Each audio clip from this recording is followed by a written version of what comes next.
25 years of broadcasting excellence. Good evening and welcome to Newsnight. Tonight, Ghana to quarantine all passengers traveling from coronavirus epicenter in China for 14 days as health officials activate Ebola emergency measures in preparation for the deadly virus. The Hubei province, the Wuhan city, anybody coming from this area into the country, we have made and put in mechanisms to quarantine this person for a period of not less than 14 days. We have the latest as government gets the backing of parliament not to evacuate Ghanaian students caught up in the Chinese epidemic. And the deal they are picking so far is that as of now, they are not going to evacuate them, but they are still assessing the situation. Also in this edition, General Secretary of the NDC alleges that reassignment of Brian Echampong is part of a grand scheme to empower him to deploy facts on election day. It is a slap in the face of Mensah Commission. Through this action, it's going to legitimize the conduct of Mr. Brian Echampong and give him the legitimate authority now to deploy the tax they've trained and embedded in the police service. He insists the appointment is a slap in the face of the Mensah Commission, but the presidency is tonight dismissing this and other claims. I don't believe it's going to create any problems for us. For us, no problems were created while he was there at National Security. We don't believe he's going to create any problem at the Ministry for Interior with this new role he has been assigned to by the President. Minority in Parliament lashes out at government, describing the Akufo-Addo administration's levels of intolerance towards the media as reaching unprecedented levels, citing the closure of another radio station in Sogakopo earlier this week. This is the first time in the Fourth Republic that the NCA is shutting down a radio station citing national security as a concern. Reason being, this radio station is in the Volta region and is critical of government. And as we mark World Radio Day, we put the spotlight on Radio Gold, which was shut a year ago, with some of the staff yearning to resume work in business. And in business, Economic Professor Boateng charges ECOWAS ministers and central bank governors to tread cautiously over the planned introduction of the ECO this year as they meet in Sierra Leone on the currency. And after playing their last home game at the Dow Park, Liberty professionals have been cleared to go back to the Dansoman Park for their home matches in the ongoing Ghana Premier League.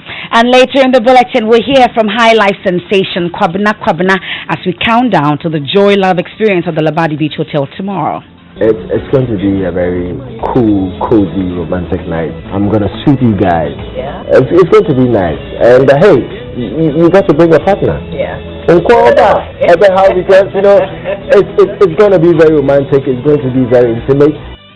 We're definitely getting ready for that intimate moment tomorrow at the Labadi Beach Hotel. Please stay for details. I am Emefa Apawu. And my name is Mensah. Please join us with your thoughts and comments via WhatsApp is 0244-340-437. We await your comments patiently. Newsnight is brought to you by Puma Card from Puma Energy. Cash-free convenience.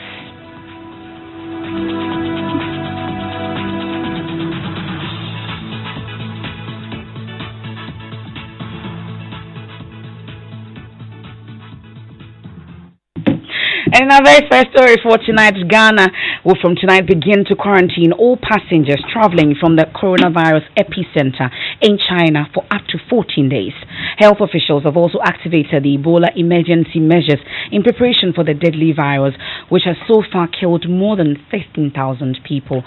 1,300, I beg your pardon. Also tonight, in this fast-moving story, government has secured the backing of parliament not to evacuate Ghanaian students caught up in the Chinese epidemic. Head of our health desk, Fred Smith, sat through a briefing and joins us live in the studio. Thank you very much, Fred. So what's the justification for leaving the Ghanaian student in China? Well, the Ghana Health Service Director General explains that advice from all the experts, including the WHO, is that the best place to be right now to avoid contracting the disease is China if you're already there, because the Chinese government has put in place adequate measures to ensure that anybody who is living there does not come into contact with the virus. And those measures, they believe, are enough to help keep the Ghanaians safe if they follow the instructions given. We can hear Dr. Bafu Ewa, Director General Ghana Health Service, explain this. The information we have is that Ambassador is in touch with them. Our minister has spoken to a couple of students, and there are health workers whose children are there. So we are in touch with them, and we don't think that the situation is such crucial that the risk profile is higher. But we believe that as the condition peaks and declines, the risk will even probably come lower, and so there's no need to look at that. The students themselves are saying that they are in locked up areas. They cannot go out to get food, water, and other things. Does this call for this evacuation? Because they seem not to agree with your decision to keep them there. Those are protocols that we need to verify with the ambassador and probably to see what is it that it's a lockdown, and the lockdown is that you're not going out. There are even in families where only one person is allowed to go out at the same time, and so these are all systems put in place to prevent you from people gathering and transmitting the condition, and that's why we kept saying that we'll look at what are the support system they are having within that condition. But under such conditions, the same way we quarantine them when they come here. So I'm sure it's the same situation that they are in. If they come for the next 14 days, they are still going to be in similar conditions. So what we need to know is that, are they getting water? Are they being fed? Are they getting the social service that they need? And I'm sure the Ghana embassy is very concerned and ensuring that all those things are being done.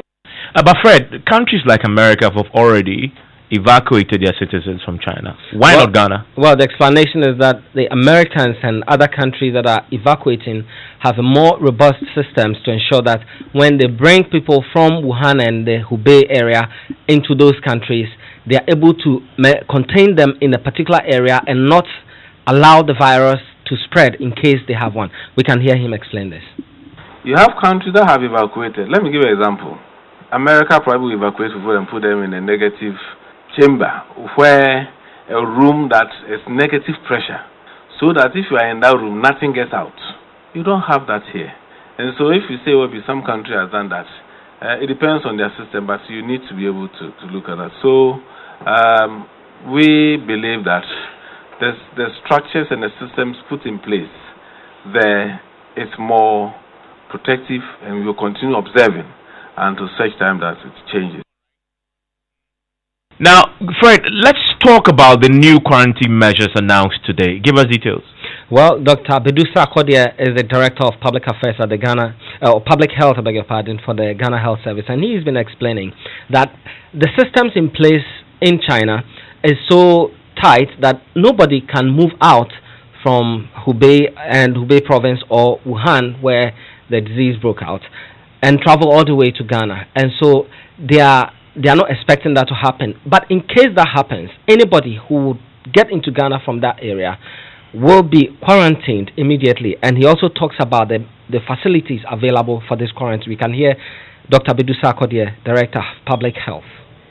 What we have agreed and decided as a country, for now, the most at-risk area is the Hubei province, the Wuhan city. Anybody coming from this area into the country, we have made and put in mechanisms to quarantine this person for a period of not less than 14 days. Quarantine means that somebody suspected to expose, has not started with signs and symptoms. Those are the people that we do quarantine.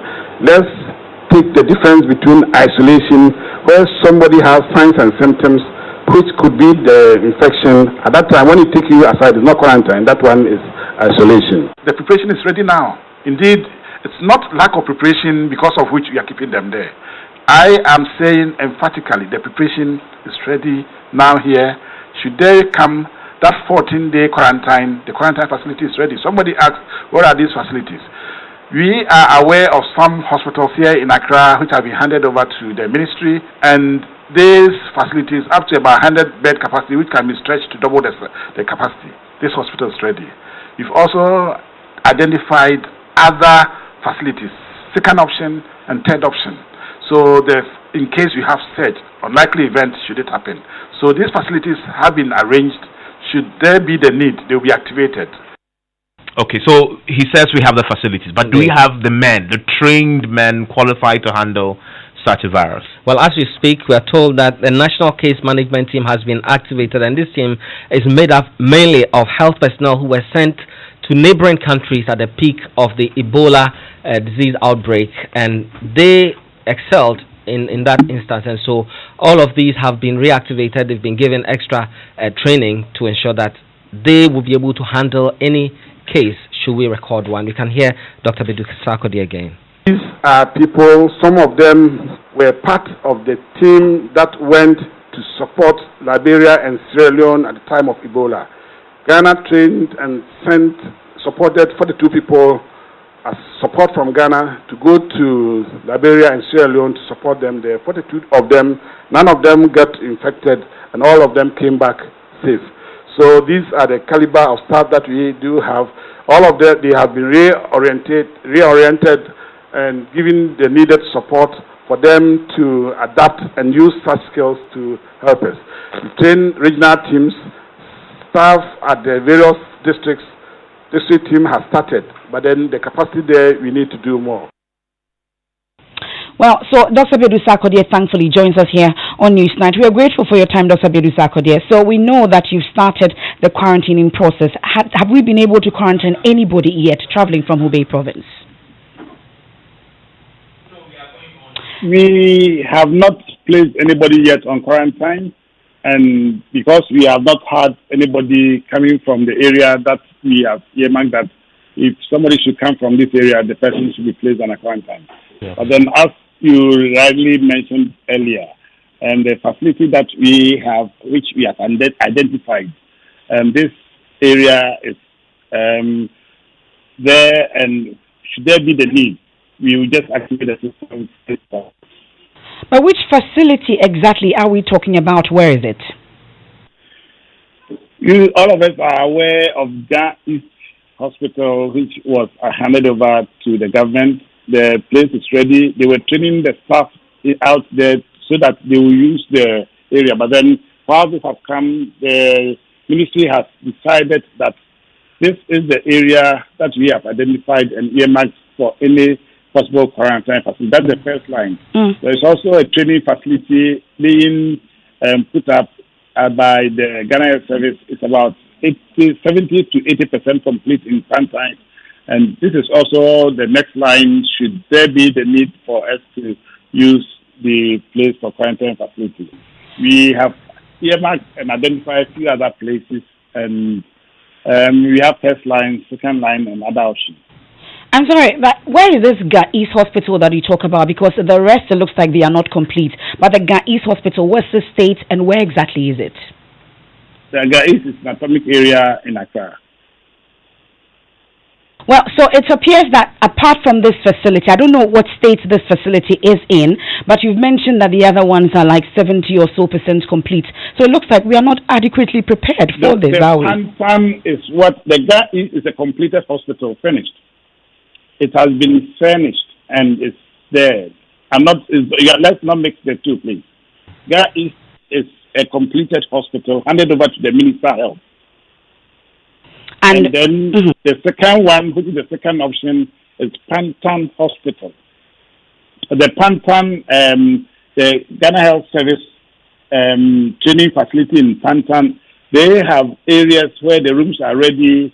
What to do if there should be a surge beyond the is to reactivate, to help complete, and then quickly put this place to use for quarantine.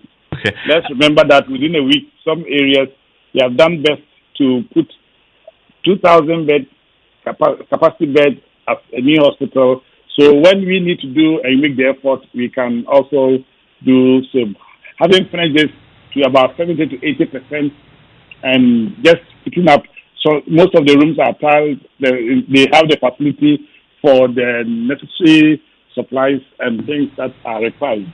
So it's just putting finishing touches to just get the area ready. So the areas that are complete are there. Just other areas that may need to be finalized or finally put to completion and for use. Okay, so if anybody traveling from Hubei gets into the country today, he will be kept at Ga East Hospital. Is that what you're saying? That is the plan for the ministry. Okay.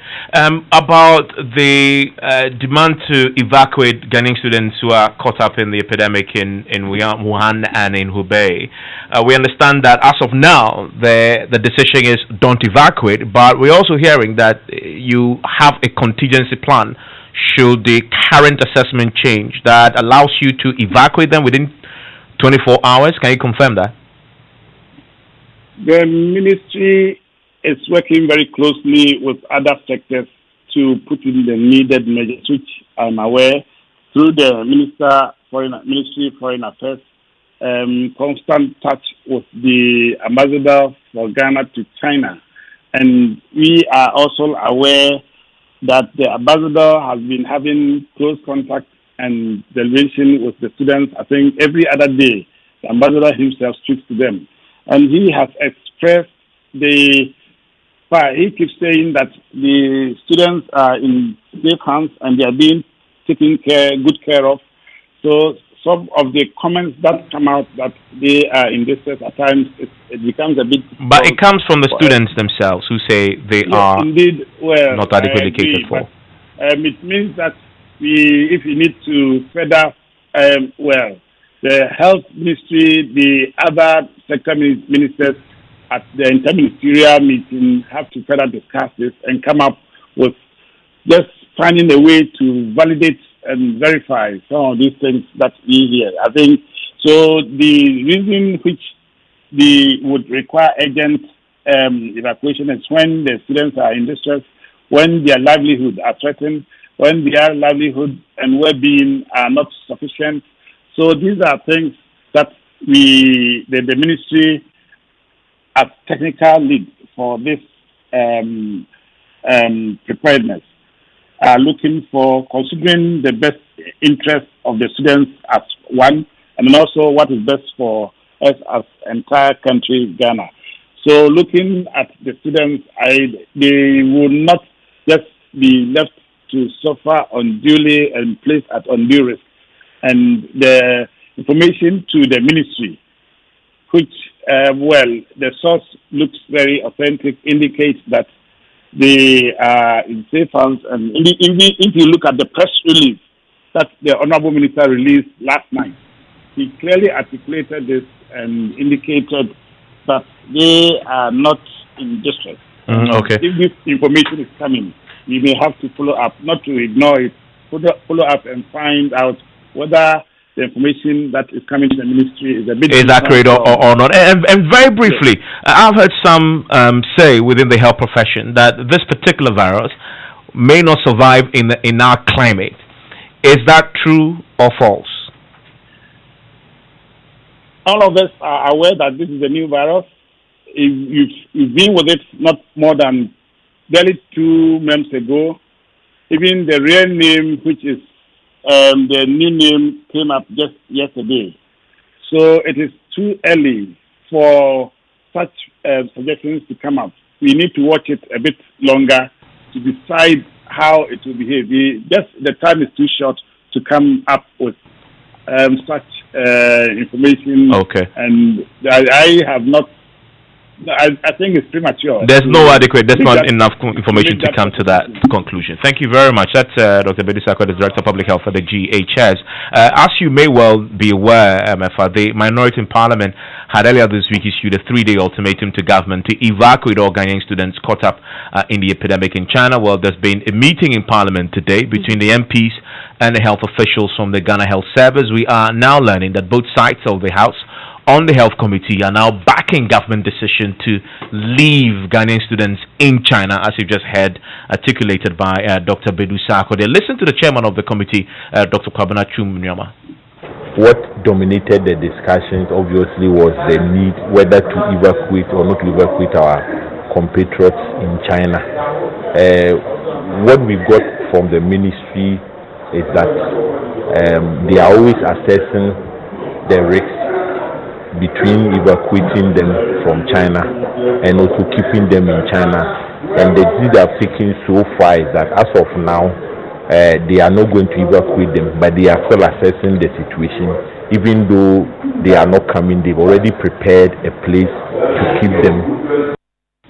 And that's the chairman of the committee. He goes on to tell my colleague Joseph Pokugapo that both sides of the committee agree that it's the best thing to do now to leave the Ghanaian students in China and reassess the situation later. Let's bring in the Mensah Kando. He is the ranking member on the health committee. Mr. Kando, we're just hearing from your chairman, and he tells our colleague that there's now an agreement that the best thing to do is to leave the Ghanaians there, at least for now. True?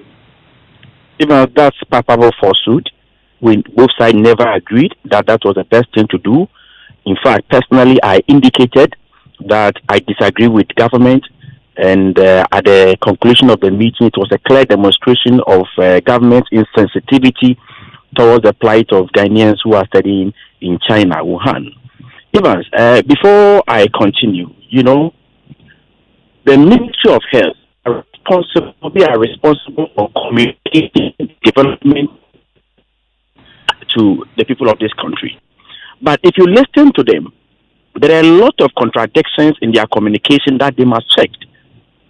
At the meeting, one of the reasons they gave, as you have indicated, is that when we pointed out to them that, look, there are other countries that have embarked on an evacuation mission.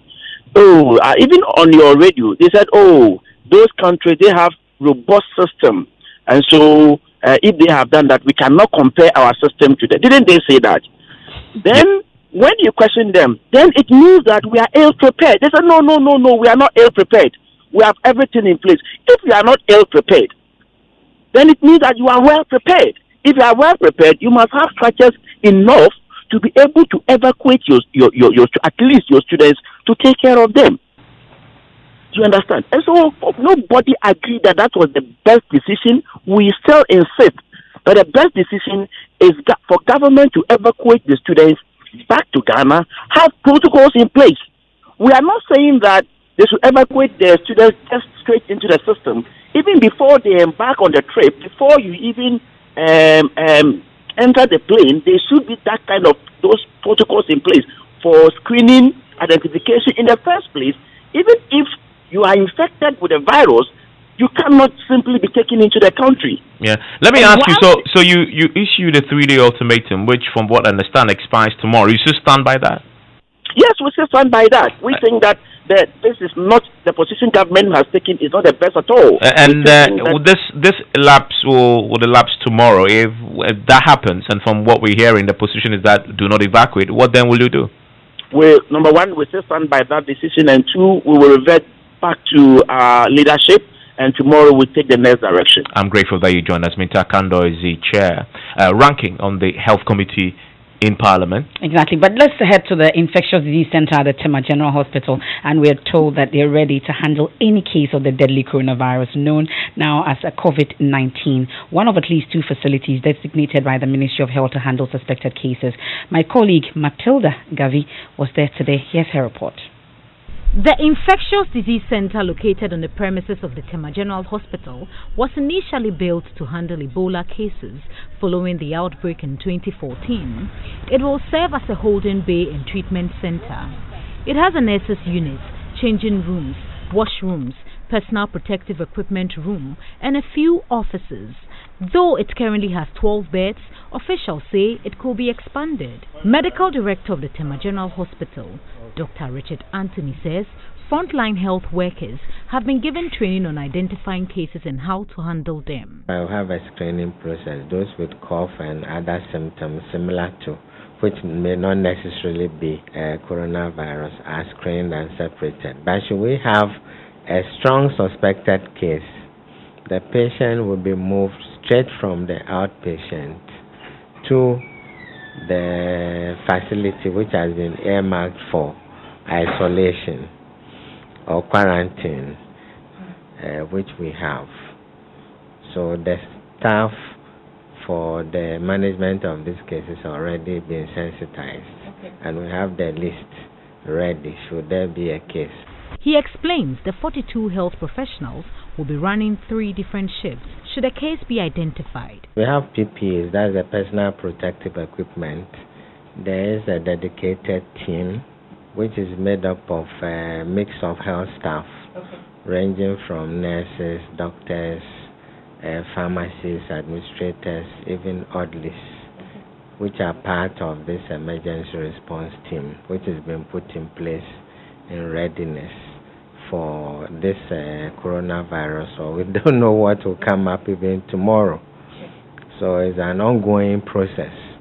And in terms of logistics, we've been promised that should there be need to increase the number of PPEs that we have, central government and Ghana Health Service is ready to do that. For now, he says they remain on high alert should a case be confirmed. For Joy News, Matilda Gavi, Tema.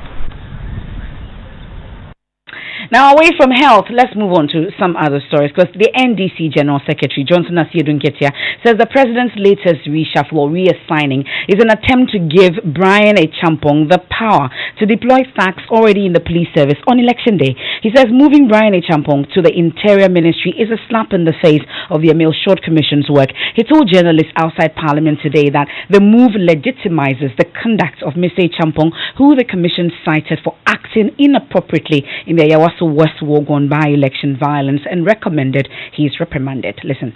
It is a slap in the face of Emil Short Commission. I believe that it is a cog in the whole orchestration to rig the election. Because you see, this is somebody who deployed tax to create mayhem at a by-election, for which reason a commission was established. The commission came to declare that action unlawful and recommended that the group he had been commanding be disbanded, he himself should be punished, and so on. One of the reasons for the recommendation was that national security had no role to play in election security. So election security is essentially the work of Minister of Interior. And so now what President Akufo-Addo has done is to tell the Emil Short Commission to go to hell. To tell anybody who is worried about vigilantism and so on to go to hell. And through this action, it's going to legitimize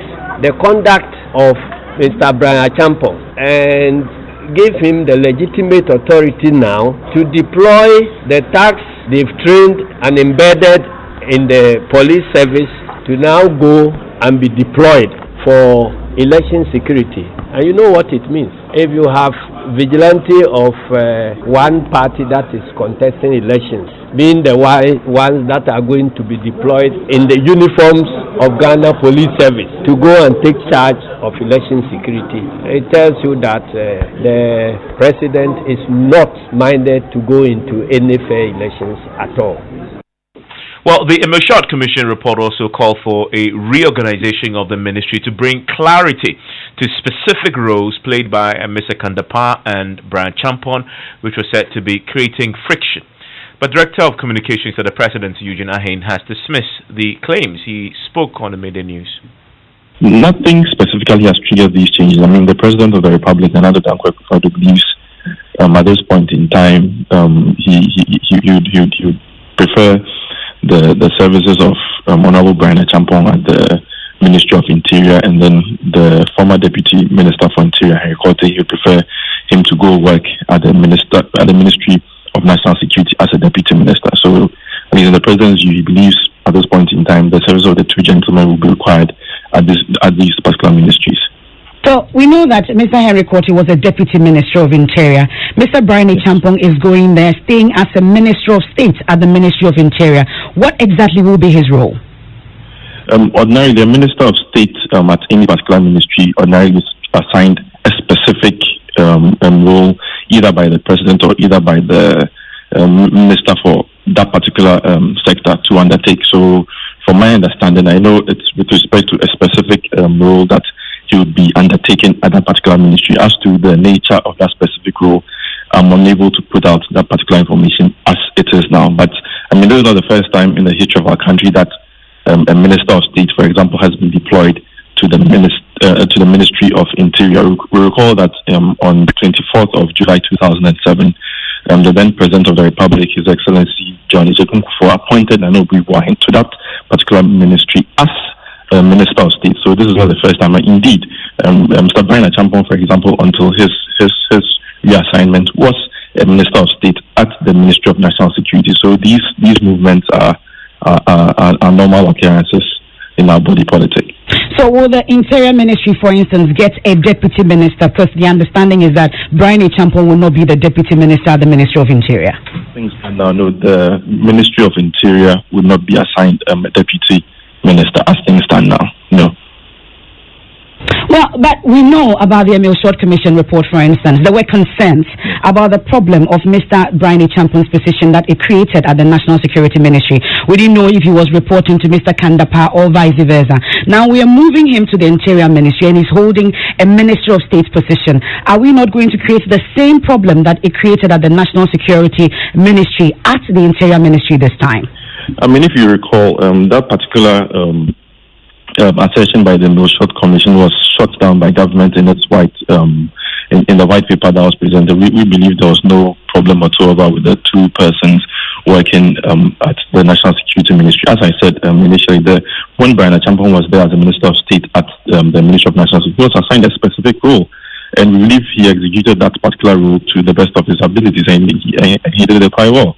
That's our opinion. And likewise, he moving to the Ministry for Interior, for example, he's just going there to be assigned a specific role, either by the President or by the substantive minister himself. So I don't believe it's going to create any problems for us. For us, no problems were created while he was there at National Security. We don't believe he's going to create any problem at the Ministry for Interior with this new role he has been assigned to by the President. So let me ask a specific question. Will he be working under Ambrose Derry, who is the current Interior Minister? He'll be working with Mr. Ambrose Derry. As I said, he's going to be assigned a specific role. I mean, normally that's what a Minister of State, if you're assigned to a specific ministry, that literally is what is assigned to you to do. You're assigned a specific role, and that's the same thing he's going to be assigned to at the Ministry of Interior. As long as he's going to be subservient to at the end of the day, he's just going to work with him, assigned a specific role at a particular ministry. So he'll be working with him. Who reports to the other? From my understanding, Mr. Brian Achampong will be reporting to Mr. Ambrose Derry. As the Director of Communications to the Presidency, Mr. Eugene Ahin, let's do business now. George Wiafe joins us with the very latest. What's in business? Hi, Emefa. How are you doing? Hi. You're getting ready for the Body Beach? Yes, we are. We'll talk about it after business. Well, Emefa, coming up in business, economist Professor Boateng charges ECOWAS ministers and governors to tread cautiously with introduction of the ECO this year as they meet in Sierra Leone on the currency and the changing trends in Valentine's Day celebrations by businesses and the surge in interest by corporate entities. Bringing you a report on that one. The business news on Newsnight is brought to you by Kingdom Books and Stationery, your number one stop shop for all your office essentials. And First National Bank, we are the bank that understands your business. First National Bank, how can we help you? And MTN, welcome to the new world of business. Mr. Barr has big dreams for his business, Barr & Co. Limited, and his family, making them a reality man to long drives and queues. He's lost precious time struggling to pay his suppliers in China, Turkey, India, and other parts of the world. With the First National Bank global payment via our online banking enterprise, he now pays for all that in the convenience of his home or office, giving him time to focus on family and growing his business. Use our online banking enterprise to access Forex when you need it. It takes a bank that does more to help your family. So who's helping yours? First National Bank. How can we help you?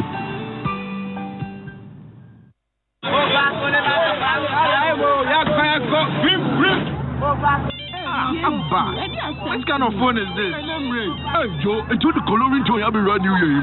Chance not for you. Uber upgrade. Shasuna dial *120*1#. Never can MTN resume level promo. If we and never pin every busumi in a year, would your Kosuna use with MTN number? No, do more now. Bet me we need 20,000 iPro 5S phones to move back. Cafe door, Bob, come on, test it. Now, for Chama Monica, I bet now. I said, Uber, you ringtone. So, we'll sack our iPro 5S phone.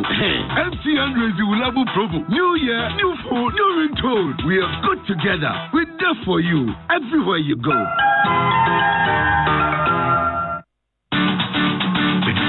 We give you nothing but the best. We stay above the rest. More quality, more affordability. Kingdom Boost and Stationery. Everybody's going to the one and only shop. Where customer satisfaction is a guarantee. Kingdom Boost and Stationery. Oh yes, with our 30 days credit facility with no interest charge, free delivery services, and our free consultation on setting up your office, Kingdom Books and Stationery is unmatched in our delivery of quality and affordable office essentials, equipment, and furniture. Experience world-class customer service in all our branches in Accra, Tema, Kumasi, Cape Coast, and Takoradi. Call us on 0302-764-101 or visit our website at www.kingdomgh.com. Kingdom Books and Stationery, your number one-stop shop for all office essentials and stationery. Terms and conditions apply.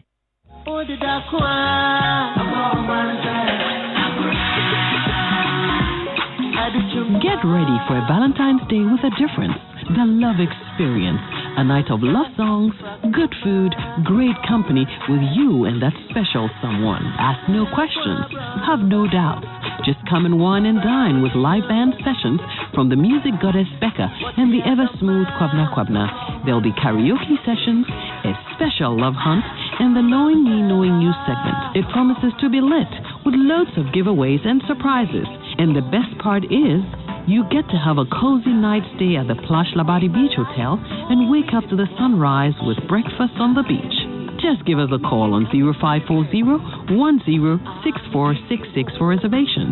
The rate is a cool 2,000 Ghana cedis for couple with a full package including bed and breakfast, and 700 Ghana cedis for the concert night, which includes food and drink. To buy your tickets for the Love Experience with Becca and Kwabna Kwabna via Momo, just dial *920*50#. Select the buy ticket option and select option 3 to purchase it. The Love Experience, the true meaning of love.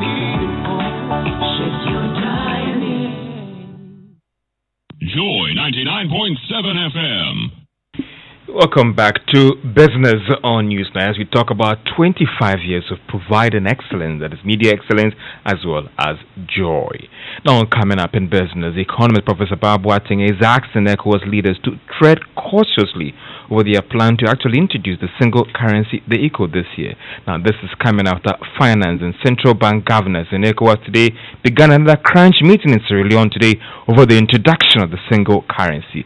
This could be the last meeting by all these ministers in the English and French-speaking countries before their respective heads of state take a decision on this currency. Professor Boateng tells Joy Business rushing to introduce this currency could rather hurt the region.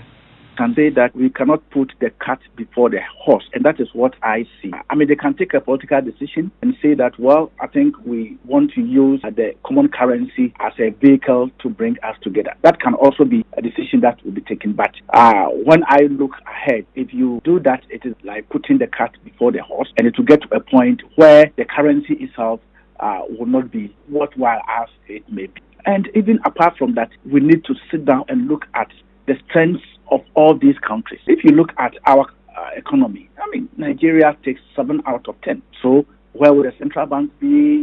I would advise that we hasten slowly and get it right than to just take a political decision and eventually will not end us anywhere.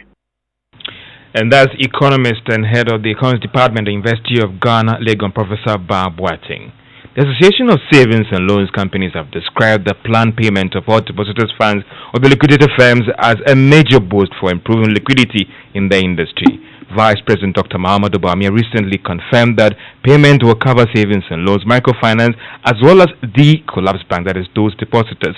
Chinebu Akodiabuachi is the Executive Secretary of the association. I think that when these funds are paid, it's going to improve liquidity position in the banking space so that the financial institutions will be able to continue to on-lend to their customers, and those who couldn't get access to their funds will have access to their funds.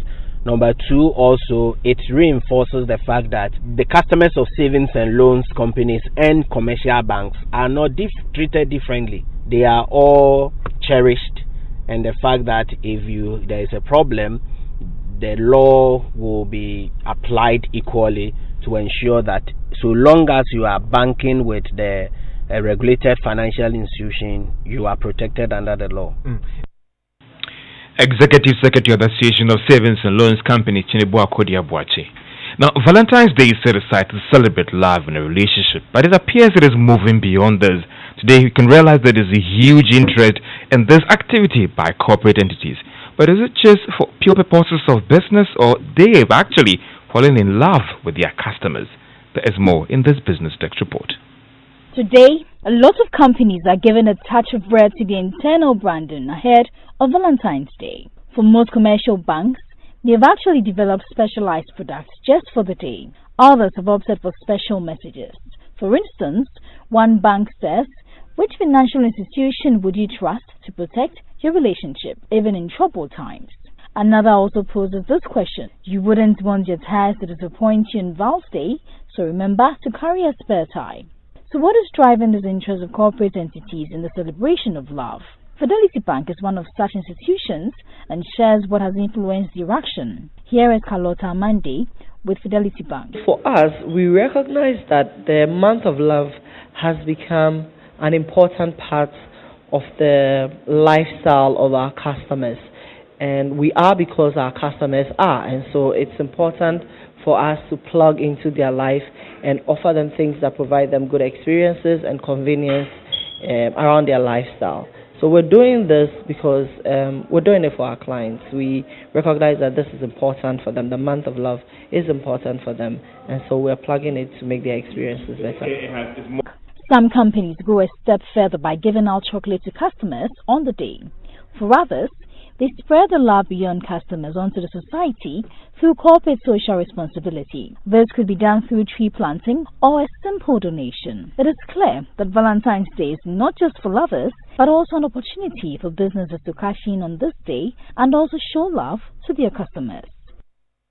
And that was the Business Desk report. Now, news coming in says that Agricultural Development Bank has converted some 150 million Ghana cedis debt owed by, that is the Bank of Ghana, into equity. Now, this means that the Bank of Ghana's stake is going to have a stake in the bank as a result of the conversion of this debt into equity of the bank. Now, following the issue on this new shares, total number of ordinary shares issued would increase to over 346 million Ghana cedis. The new shares will be admitted into the main market of the Ghana Stock Exchange. Now, this transaction was actually approved by shareholders of the bank at an extraordinary general meeting in December, that is in 2018, as well as in January, Thursday, 30 January, that is 2020. And it's meaning that Bank of Ghana's debt has now been converted into an equity in the bank. It was approved at extraordinary meeting, that is on January 20, 2020. And that's all for business on Newsnight.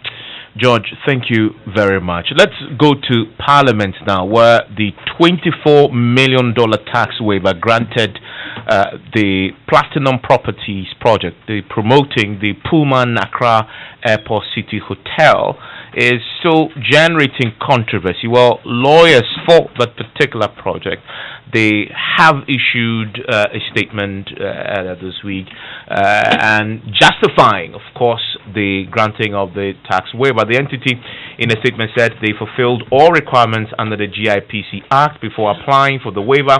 The rebuttal by the lawyers is in response to allegations by the NDC that Dr. Kwame Nyantechi Owusu got the tax waivers because of his connection to President Akufo-Addo as a brother-in-law. Now, according to the minority, the tax waiver request does not conform to the protocols that demand for government intervention, stressing that the request in its form is abuse of power and also amounts to nepotism.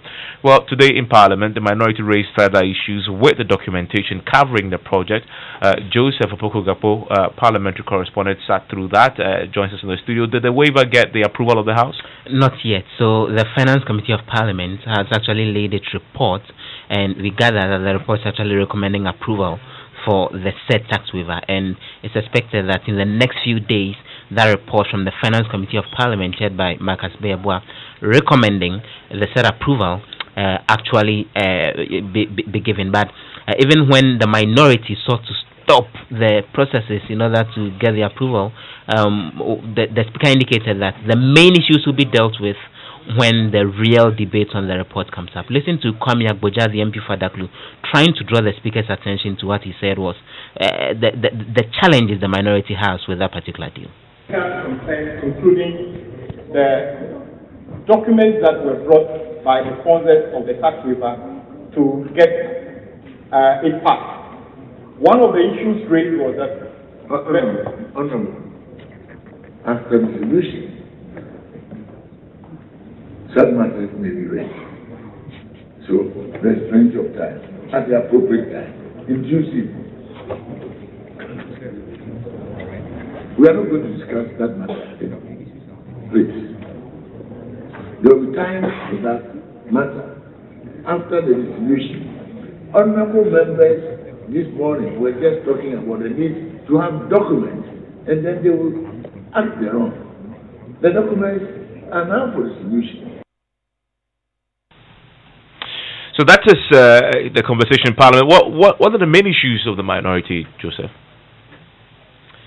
They think that, first of all, this is not something that the company should have gotten in the first place, because they say this is actually a private project. So first of all, there is no need for the state to give them any possible tax waiver. It's not just that. They're also saying that the appropriate documentation on why this is needed hasn't actually come to the House. And so they are raising those concerns, and they think the green light shouldn't be given for the tax waiver. Okay, well, the company in question has been speaking now. They have a statement out. Eltig, what is your rebuttal? So, Evan, you are saying that they qualify under the GIPC Act 865, which says that companies are eligible for strategic investors, such as where their project falls within the priority status sector and investment capital, or that exceeds $50 million United States dollars. And for them, they applied to the GIPC in 2014, and they continually renewed their registration each year. And after 4 years of extensive project and development activities, their client submitted in March 2019 its applications to the GIPC for applicable investment incentives as a strategic investor for its hospitality project. It was based on this that the GIPC granted the request for tax waiver. And they conclude by saying that it will be clear to any diligent inquirer that it is not out of place that our clients will be granted tax waiver pursuant to the article I just mentioned. Indeed, on the contrary, to deprive our clients of the same incentive as those granted to other projects, especially those in the private sector, will be discriminatory. Let's speak to lawyer for the company, Nana Ajay Bafwe, who joins us on the telephone line. Nana, thank you for joining us here on Newsnight. How do you respond to the allegations by the minority side in Parliament that the government decision to grant you the waiver is because of a certain relationship that your client have with certain elements in government? They allege nepotism. What's your reaction to that?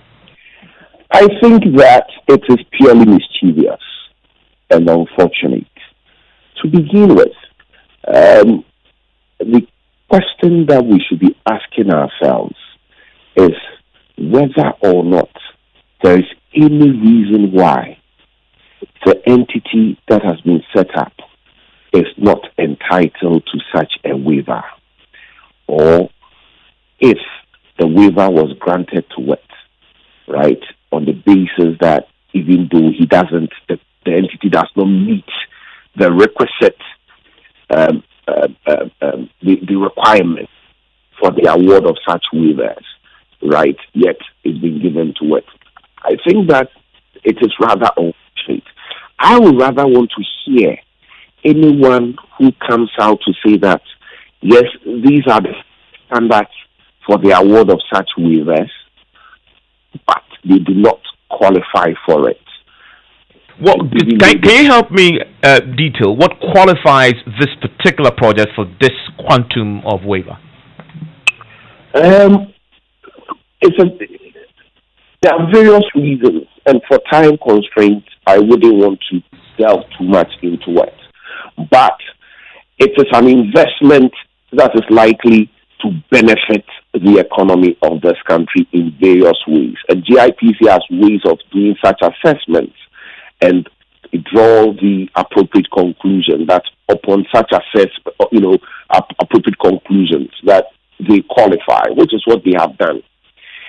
It is not in isolation, right, from other entities that have in previous times been granted such waivers. And so when you come out to say that they do not benefit or they do not qualify, you should be able to give us a reason why they do not qualify. And I guess that's why I was asking, because I have you on, if you can then lay out for me what is it specifically in your view qualifies a company for this amount of, you say they're likely to benefit the economy, but that is vague, some may argue. No, so first and foremost, it's huge investment into the economy, right? They are likely to provide huge employment. They are likely to provide or contribute huge amounts by way of property tax and so on and so forth. There are various assessments, there are various requirements which, we made responses to in our proposal to Parliament, right? And so it is not necessarily about, the relationship with anybody whatsoever. Now, in the past in this country, tax waivers have been granted certain entities. For instance, Jata Cement, right? Are we saying that it was given to the tax waiver was given to Jata Cement because it was connected to the former president? No. Why is it that Jata Cement qualified on the basis of an assessment which was done previously, right? But the Pullman project cannot benefit from similar waivers. From what we hear, the House will be returning to this particular debate next week as they debate the committee's report on this particular tax waiver. I'm grateful. I'm pretty sure we'll have to have a conversation again on this once Parliament begins the debate next week. Nana J. Bafwewa is lawyer for the client in question as far as the project is concerned. It's called the Pullman Project. They're going to build a facility within the airport city. It's called the Pullman Accra Airport City Project. Let's do sports now, and Benedict is here with the very latest. Hello, Benedict. Yes, Evans. Now, Liberty professionals are back to their home ground in Dansoman after playing their last home game at the Dewu Park, that's the Theatre of Dreams. Now, the Karindorf Park was closed down by the club licensing board after its license was revoked 3 weeks ago. But the Dansoman Bayside have moved to reapply and now have their home venue back and will play their match day 10 game against leaders and champions, the Diana Stars, at the venue. Now, Liberty currently sit 12 on the league log with 10 points after match day 9. Away from Ghana, Chelsea have reached an agreement with Ajax to sign their winger Hakim Ziyech this summer. Now, Ajax actually have confirmed receipt of a fee of 40 million euros, which is equivalent to 33.3 million pounds, potentially rising to 44 million euros, equivalent to 36.6 million pounds, with a move subject to Ziyech agreeing personal terms, and the signing is the first by Lampard following Chelsea's transfer ban. In Manchester United new signing Odion Igalo is training away from the club this week as a precautionary measure following his arrival from China. Of course, it's got to do with the coronavirus. Now, they decided against taking the striker on their winter break training camp in Spain because of concerns he may have difficulty getting back into the UK. And Igalo is expected to travel with the squad for Monday's game at Chelsea. That's sports. Thank you very much, Benedict. It's World Radio Day. Today, the minority in Parliament says government's level of intolerance towards the media has reached unprecedented levels, citing the closure of a radio station in Sugakofa earlier this week. NDC MP for Ningo Prampram, Sam George, says the NPP government has closed down more than 130 opposition radio stations, which he says is a flagrant display of intolerance. We can listen to him. It is sad that today, as we speak and celebrate World Radio Day, we are still seeing the closure of radio stations for over 2 years now that are deemed to be pro-opposition. You have radio stations like Radio Gold, Muntie, Radio XYZ, and others, 131. In fact, the last closure that was done was about 10 days ago. The NCA shut down a radio station 10 days ago, citing Article 164 of the Constitution, citing national security. This is the first time in the Fourth Republic that the NCA is shutting down a radio station citing national security as a concern. Reason being, this radio station is in the Volta region and is critical of government, and the NCA deems that to be a national security threat and shuts down that radio station. That's Sam George. And the NCA in the last few minutes have been issuing or reacting to the statements made by the MP. What does it say, Evan? Well, it says it confirms that indeed the radio has been shut down, and says there's a series of correspondence that had gone on, but there was a petition received in 2014 from a concerned citizen of Tongu, complaining about the manner in which the radio Tongu was being managed and operated by the manager at the station. The petition was copied to the South Tongue District Assembly and the Office of the Representative of UNESCO in Ghana. Now, in April, the petitioner sent a reminder about their earlier petition to the authority. As a result of the petition, the NCA says they held a meeting with the petitioners and representatives of the district chief executive at Ho, right? The chairman and manager of the Tongue radio failed to attend the said meeting. The petitioners then subsequently wrote to the NCA alleging that this particular manager was using the radio station for defamation and religious teaching to create confusion, right?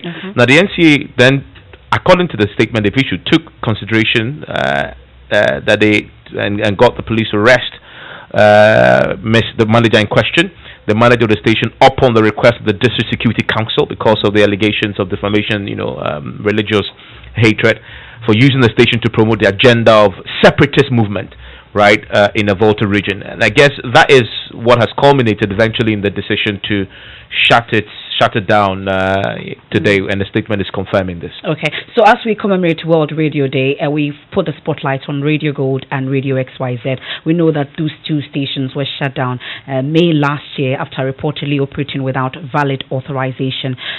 My colleague Nancy Emefa Dradosi has been getting into the minds of journalists with the defunct Radio Gold who are yearning to get back to work. It is 4 p.m. at the premises of the once vibrant Radio Gold. I walk to the reception, which was empty. It was dark, hot, with dusty certificates and pictures still hanging on the wall. Hi, what's your name? Seated in the corner of the room is a lady who was once a news anchor, Nancy Obimpe. She holds back her smile when I asked her the whereabouts of the receptionist. The receptionist doesn't come anymore. I was ushered into a huge but abandoned studio where dusty cables and defective gadgets. This is where the allergy actually happens, but now this place, we now use it as a sitting area. To this point, that Nancy became emotional. What your passion is to broadcast. Now you wake up in the morning and you're sitting at home. You tune into other radio stations and you hear your colleagues doing their job. Sometimes it's so sad that I don't even listen to radio or watch TV anymore. Because I feel like, oh, that could have been me. That should have been me, Interesting results have... On May 9, 2019, when the NCA shut down Radio Gold, the sports show was on air. To secure a 1-0 win... Coincidentally, I met Adamu Muftau, the presenter of the sports show. This was the first time he was entering the studio since he was asked to go off air 9 months ago. 2:25, 2:30, and then a colleague entered the studio screaming, shouting, "Are we slaves? Why are you treating us this way? What have we done to deserve this?" I muted the microphone and said, "Sebiga, you are making noise. Can't you see I'm hosting a show?" And he said, "Adamu, I am saying the Radio Good is going off any moment from now. That's why I'm shouting." To be very honest, I didn't even sign out. Adamu says at the moment he has lost hope. He now harbors fear of not getting another job. I have tried getting a job 3 times, but because Radio Good is on my CV, I have been denied. At this point, he breaks down amidst soaps. I really miss my listeners, seriously. I really miss sports broadcast. It's so painful.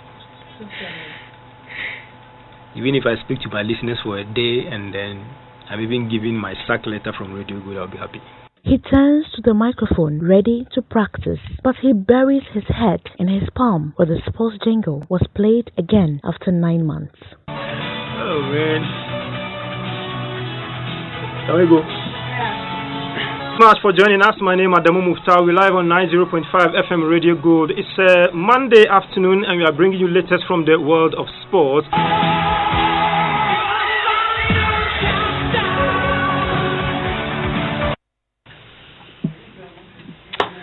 Well, that is World Radio Day. How long have you been in the profession, Emefa, Apawu? Since 2003. Oh, goodness. And you I started off from radio. You are an avatar. Am I? Oh, yes. And these are my former colleagues. Yeah. And so my heart goes out to them. Absolutely. Well, the clock is ticking now, and we are gearing up to the biggest Valentine's Day event. The Love Experience is happening live at the Labadi Beach Hotel tomorrow. Come with your spouse for a treat of a lifetime. Did you hear that? Did you say just spouse? So how about those of us who are single? Yeah, I mean, you know, we define spouse as everybody else that you love. So put your name in there. Now, we've heard from Becca, who is promising you nothing but the best today. The sensational Kwabena is promising you a night that will go down in history as one of the best in your lives.